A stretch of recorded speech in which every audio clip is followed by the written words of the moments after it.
Before the 2006 football season got underway, I had a chance to sit down with three coaches and do a little round table.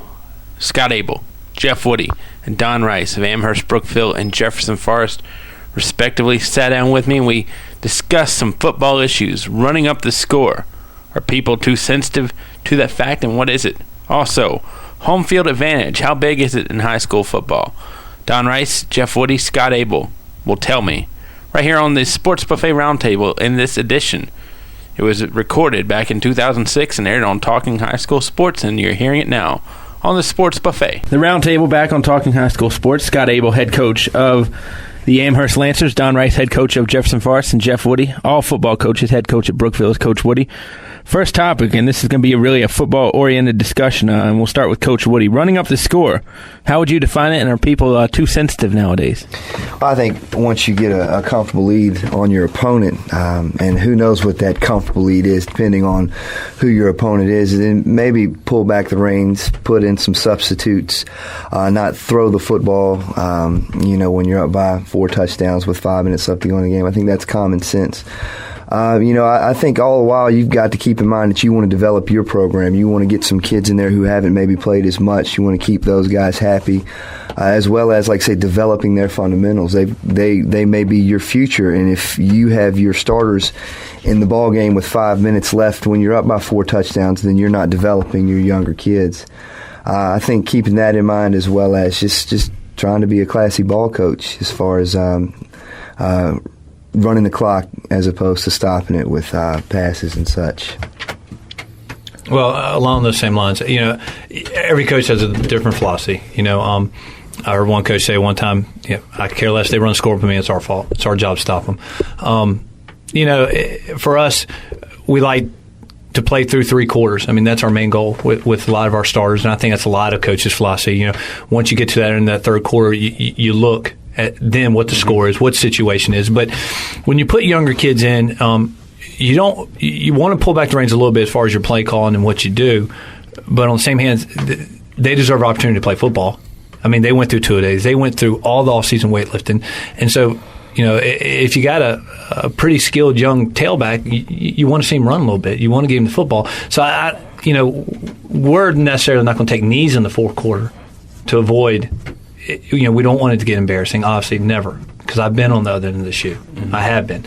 But on the same term, we're still going to run our offense. Does that mean we're going to throw the ball a ton? No, we don't throw the ball a whole lot anyway. But we're still going to run our offense and let our young kids run the option, let them read the option, let them run our option plays. And if we happen to bust one, obviously you don't want to embarrass the other team, but you're happy for your young players to get that opportunity.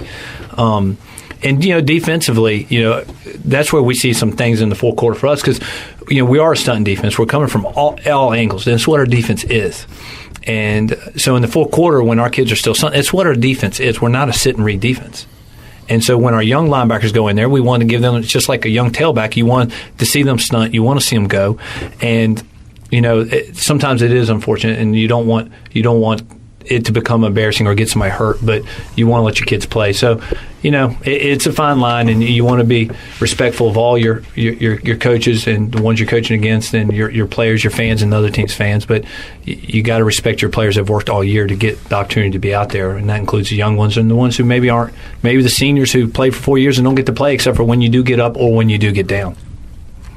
Yeah, I agree with both coaches. I've been on both sides of the situation, and I think we tell our kids, our first group, I don't care what the score is at halftime, they're going back out. Mm-hmm. I mean, now something may happen, we may pull them on the third quarter, but I think, like Coach Abell said, we want to get through 3 quarters with those guys, and I think the kids that are on the team that work hard deserve to play.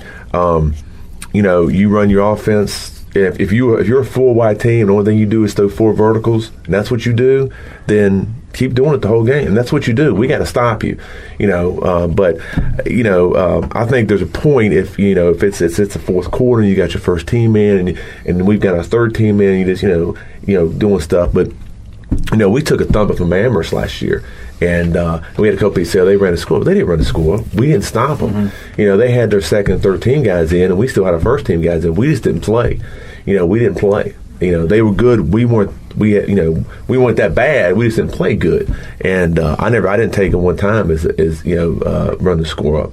So, but I think you just got to be smart. You got to realize that, that kid on the other team, his parents are in the stands too. His grandparents may be up there, whoever, and he doesn't want to be embarrassed. Right. So, you just got to be smart. Yeah, broadcasting for William Campbell, I see a pass-happy offense with Brad Bradley, and he has a point of, he says, it's my job to score, it's your job to stop me. And another thing I heard from basketball with Alta Vista is Mike Carlero said, because they were up big in a lot of games a couple years ago, and he said, when we put people out there at the end of the games, they are not there just to take up space.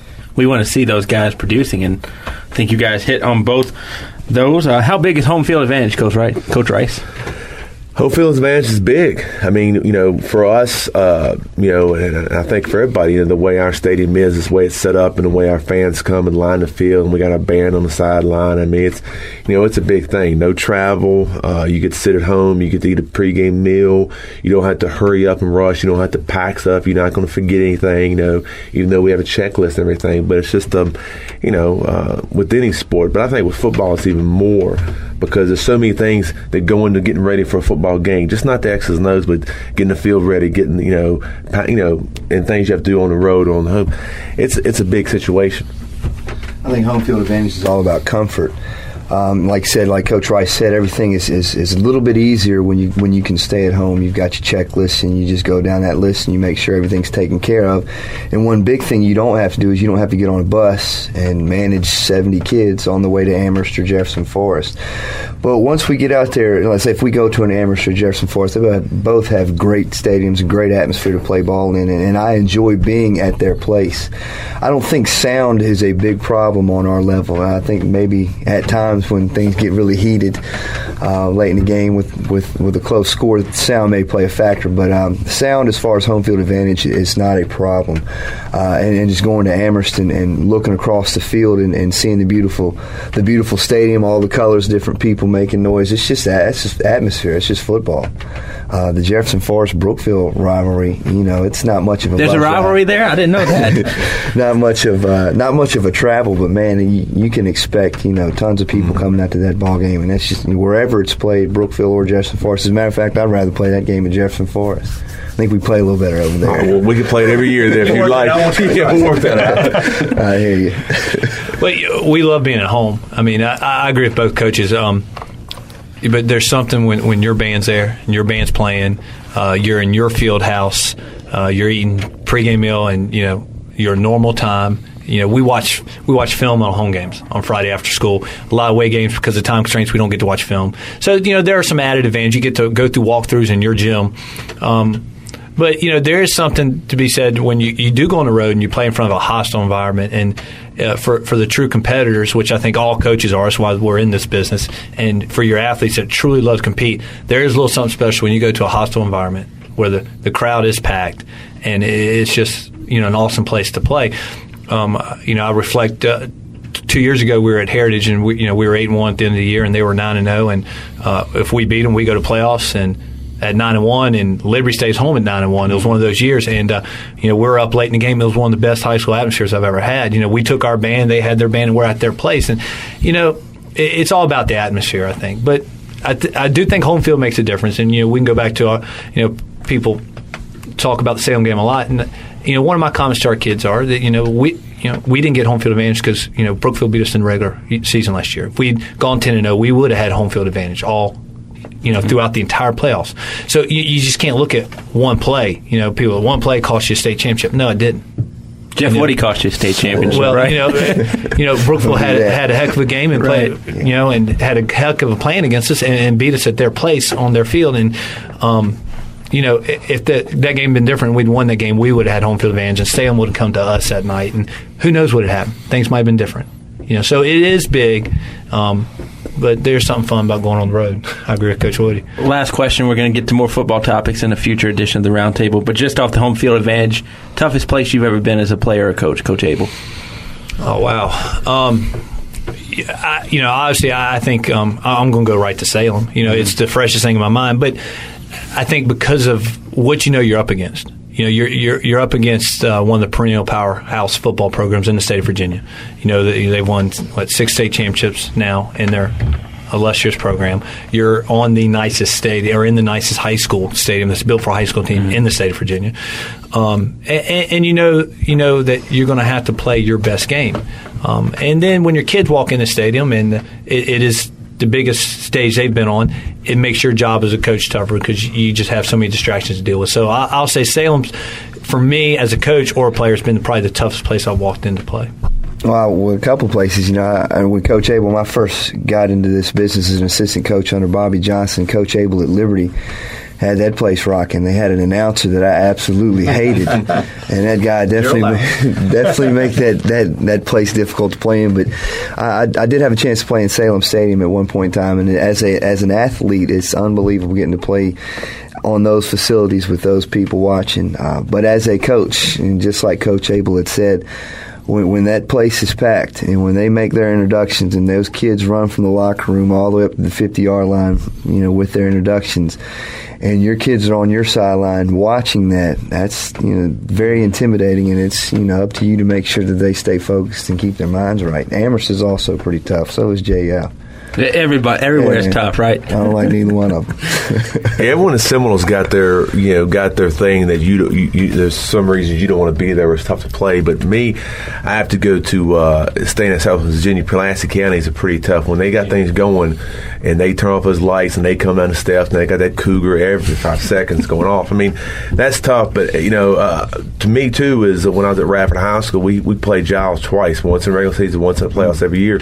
And you talking about a place that shuts down. We came down a mountain and the sign said "Welcome to Hell," and we come in and you have to walk through every single person that lives in Harrisburg to get into the stadium. And that was pretty tough. You got situations like that where the whole community says we're going out there is pretty tough. But and then again, like Seminole, Amherst, Brookville, our place, City Stadium is tough for several reasons. But in Salem too. That band. Yeah. So I've got to go to Giles this year with William Campbell. Any advice you have for me?